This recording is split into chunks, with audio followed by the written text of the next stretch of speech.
Hello everyone, welcome back to TBD, the Baptist Deathcast.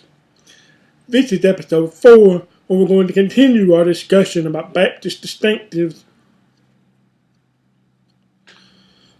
This week, I want to talk about a very important distinctive called regenerate or saved church membership. These are very important distinctives, so I hope that you will stick with us today as we discuss this. So for our ASL moment, I'm going to give you a new sign. Saved. Saved. A person is saved by Jesus, and then they have believers' baptism. So now you've learned some more signs that you can put together.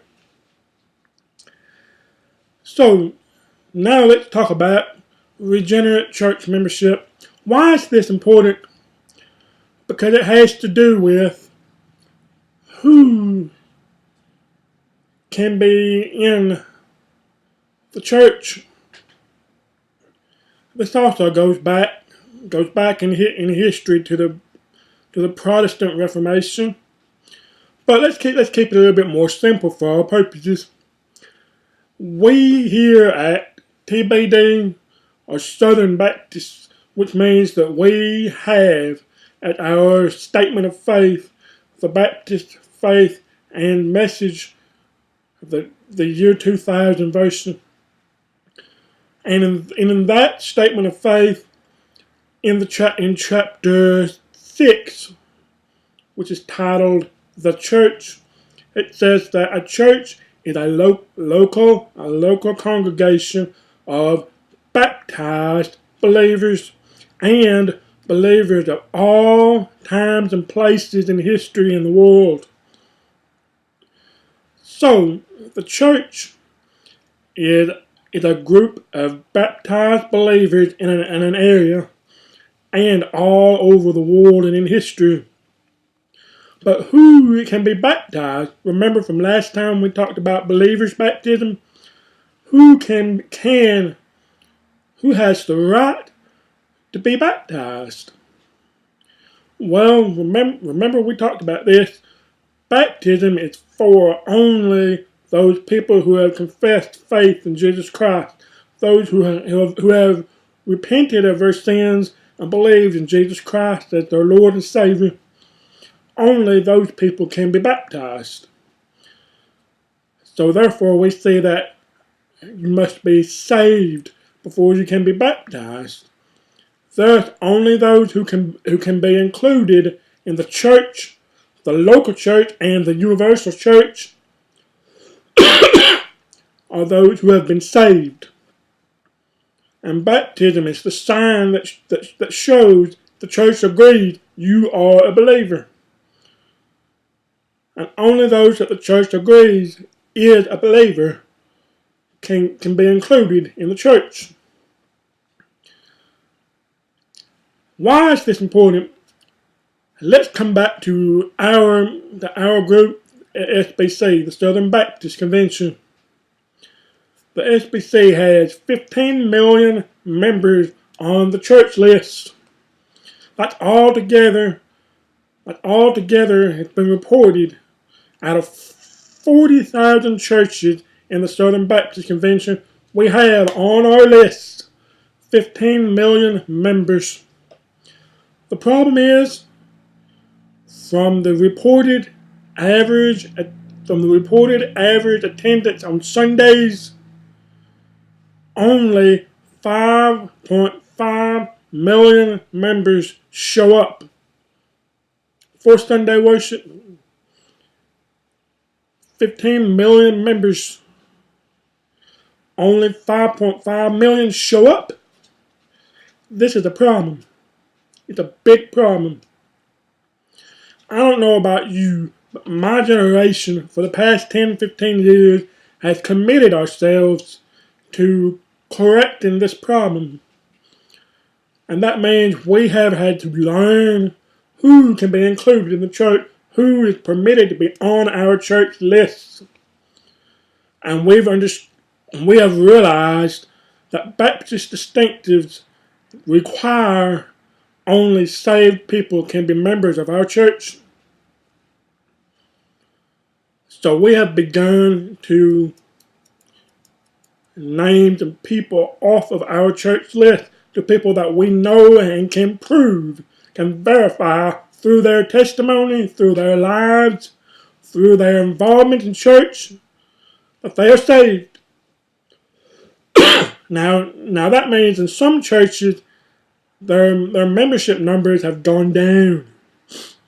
I've heard of one church that had 3,000 members, but only 500 people showed up on Sunday.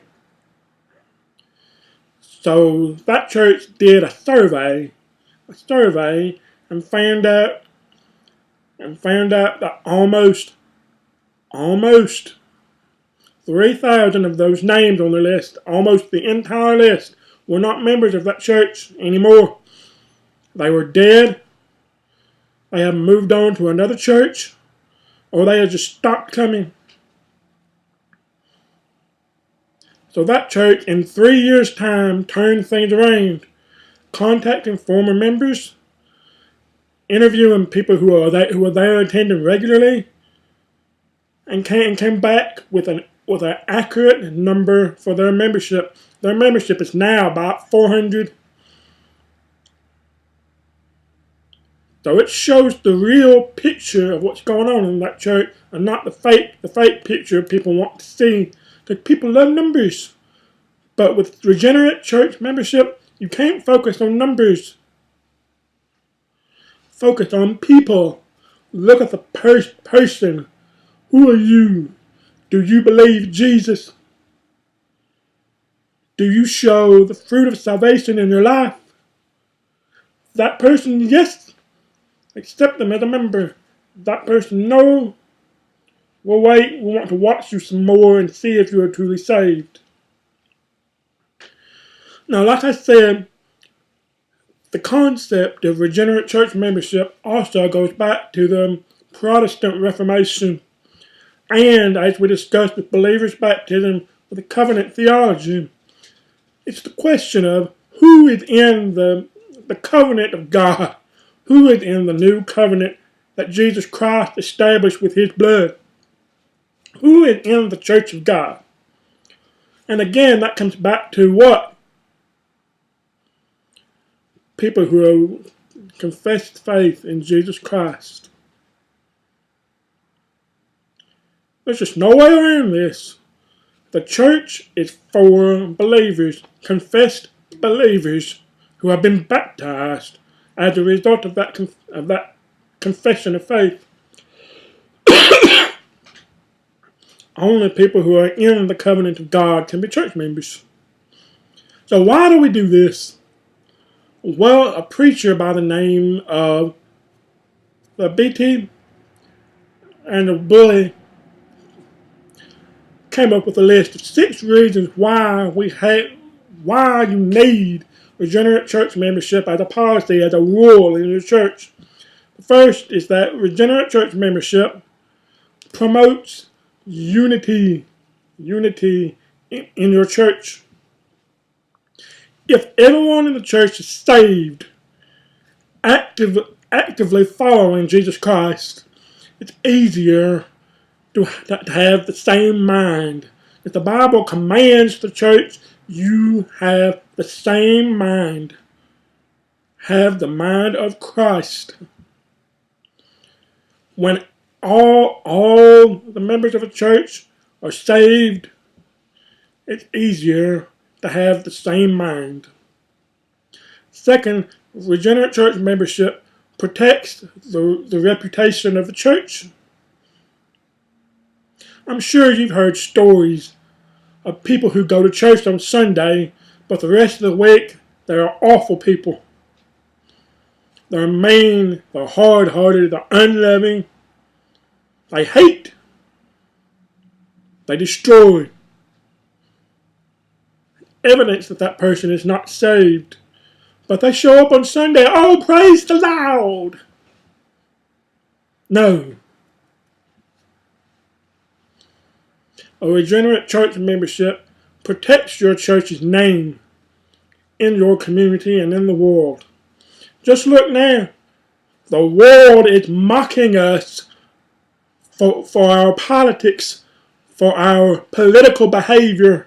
As an example. But if the church is full of only saved members, then it's easier for us to show Jesus. Third, regenerate church membership advances the work of a church. People who are saved, they're motivated to do God's work. They are motivated to share the gospel. They're motivated to serve other people, to serve their community. They're motivated to help make this world a better place. They're committed to helping people find true joy, true happiness, even in the midst of horrible experiences and horrible times. And that true joy and happiness is only found in Jesus Christ. Fourth, regenerate church membership spreads love in the congregation. The book of 1 John really impresses this idea on us. We are known by our love for each other as believers. And Jesus said that too. The world will know that you are mine by your love for each other. If you don't have love for Christians, for the people in your church, for Christians in other churches, you are not saved. You are not saved. If you're always arguing with Christians, if you're always making fun of Christians, you're not saved, period. Jesus is not in you. You need Jesus. Fifth, regenerate church membership causes the church to grow in the proper way. Many churches today, how do they grow?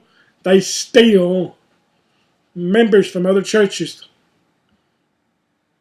People leave churches and join there, or they recruit members from other churches to join their church.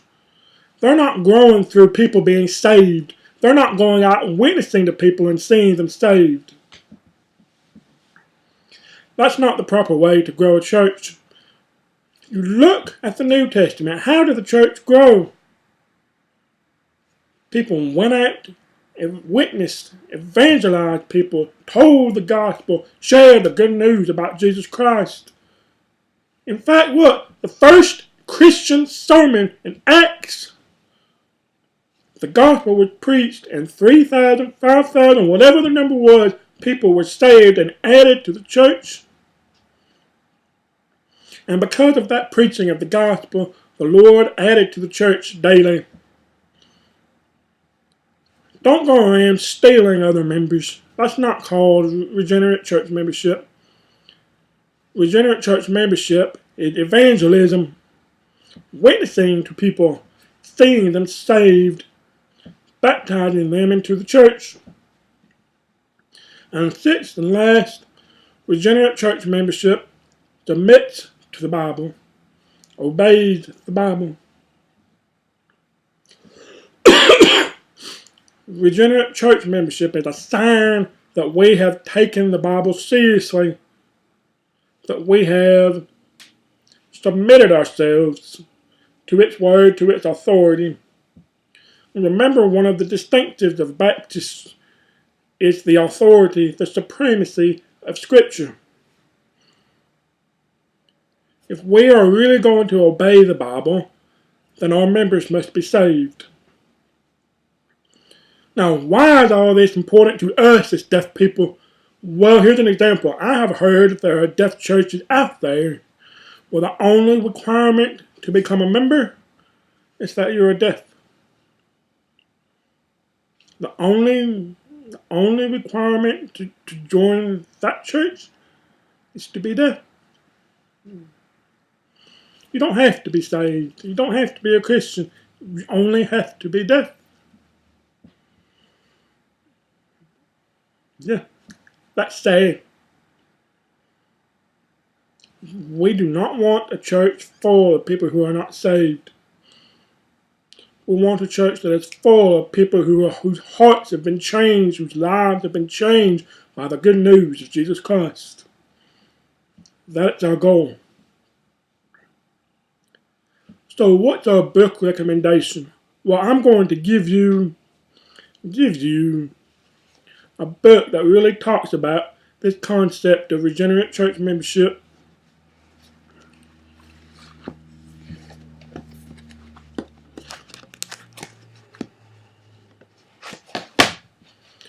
It's by a man called John Hammett, and this is the book.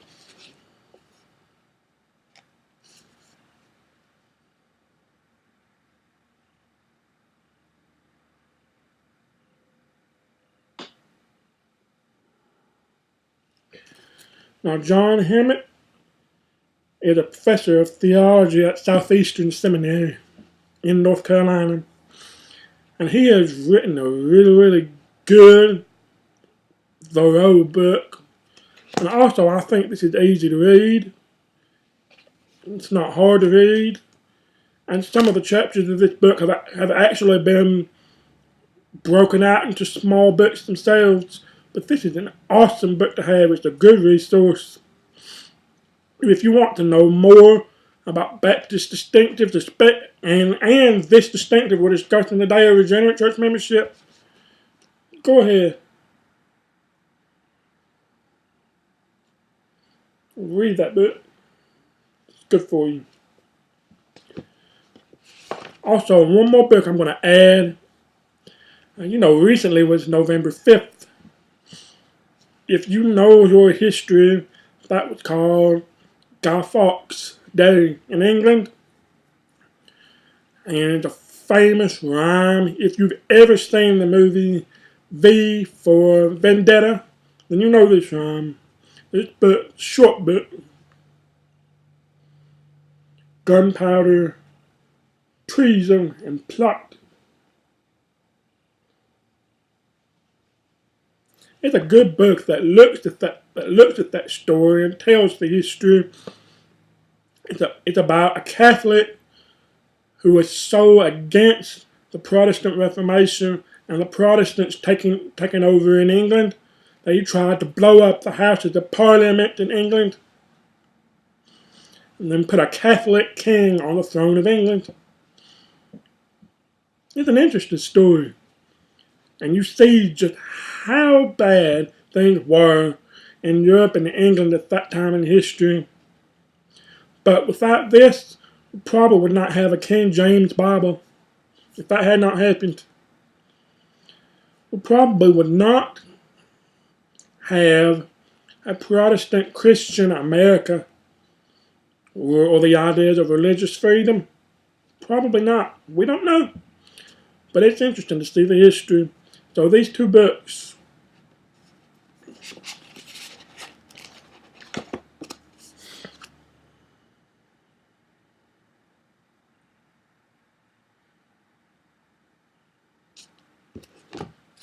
That's my recommendations for you today. Now I'm going to give a shout out to my good friend Josh Bruffy. Josh Bruffy. Can't remember his sign name. He'll tell me later. He is the pastor of Woodhaven Baptist Deaf Church in Houston, Texas. Now that church was formerly pastored by a man that I look up to, who was one of the fathers of deaf Christian counseling, and he retired. His name was Arthur Craig. And he retired a couple of years ago, 2 or 3 years ago, and the church called Josh to be pastor. I'm thrilled. Josh is a good pastor, he's a good thinker, a good theologian. And if you live in Texas or you're near Houston, and you want to see deaf churches and deaf worship, go there to Woodhaven and see Josh. Tell him I sent you. So that's all I have for this episode of TBD, and I hope that next time you'll join us as we discuss another Baptist distinctive and find out when we come back, you'll find out what we'll discuss. So I hope that you are doing well, and this finds you enjoying TBD, the Baptist Deafcast.